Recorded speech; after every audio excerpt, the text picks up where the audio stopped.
The next step in setting up your tournament is deciding what checkout option to use. Let's dive into some of the ways to accept payments within our system. The first checkout option you see is Stripe. We recommend heading to stripe.com to set up an account if you have not already. The process is easy and you have direct access to your funds. When you use Stripe, the player service fees will come directly to us, while the registration and event fees will go into your Stripe account. The club for this demo tournament is Hope College Pickleball, and it already has a Stripe account set up. If you do not have your Stripe account connected to your club, that will need to be done first. To connect your Stripe account to your club first, go to pickleball.com and search for the club or go into it from your profile. As mentioned, we are searching for Hope College Pickleball for this particular demo. Click on the club and then we will click Manage at the top of the page. From here, you will see a Checkout Options button in the menu. Click there. If your Stripe is connected, you will see it here. If it is not yet connected, follow the prompts to do so and save your work. Navigate back to your tournament setup and refresh your screen if you needed to add your Stripe account to your club. You should see it as an option after the refresh if not already. From there, click on Click to Activate and choose the Stripe account to connect. If you manage multiple clubs and have access to multiple Stripe accounts, please be sure you are choosing the correct one. Your Stripe account will now be an active checkout method. You can also deactivate it if you decide to use an alternate form of collecting payments by using the red Deactivate button.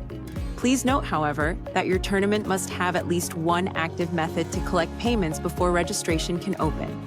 Let's go over some of our other options. The second option listed is the Pickleball Brackets escrow service. This service will use our Stripe account.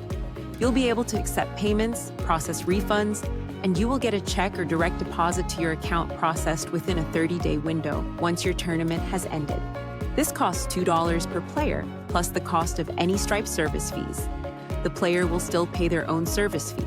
To use this service, fill out the form and then click on Click to Activate. When your tournament is over, our accounting team will reach out via a service called Stamply. This will prompt you to set up an ACH connection, and we will wire the money directly to you. Both of the Stripe options of either using your own Stripe account or ours automatically enter payments into players' accounts and keeps accurate records in our system. The rest of the options offered require manual payment entry and are not directly integrated with our system. We would recommend watching our training from our YouTube page on how to manage your attendees to learn how to enter payments manually. Not using Stripe or not requiring payment ahead of time does increase your work as a tournament director. You may end up having to send extra emails, track people down, plus the work of manually marking them as paid. It also means the tournament becomes responsible to collect the player service fees and would receive a bill for them once the tourney closes down. However, these other options are offered to accommodate those who need something different or want to process payments through their own club systems. Let's quick review some of our manual payment options. You can wait to collect payment on site at the tournament, marking individuals paid when they check in. Next, you can offer an option to pay later.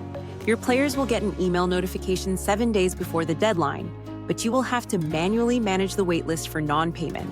There is an option for an auto redirect, which means once a player registers, they will be brought to a specific link to pay. This is useful for clubs with their own payment method. And lastly, you can send a player to a custom confirmation page with specific instructions on how to get payment to you. Once you have decided which checkout option to use, make sure it is activated and then click Save and Proceed Next at the top. This completes our training on how to set up your checkout options. The next video will cover how to set up your logo, files, and waiver for your tournament.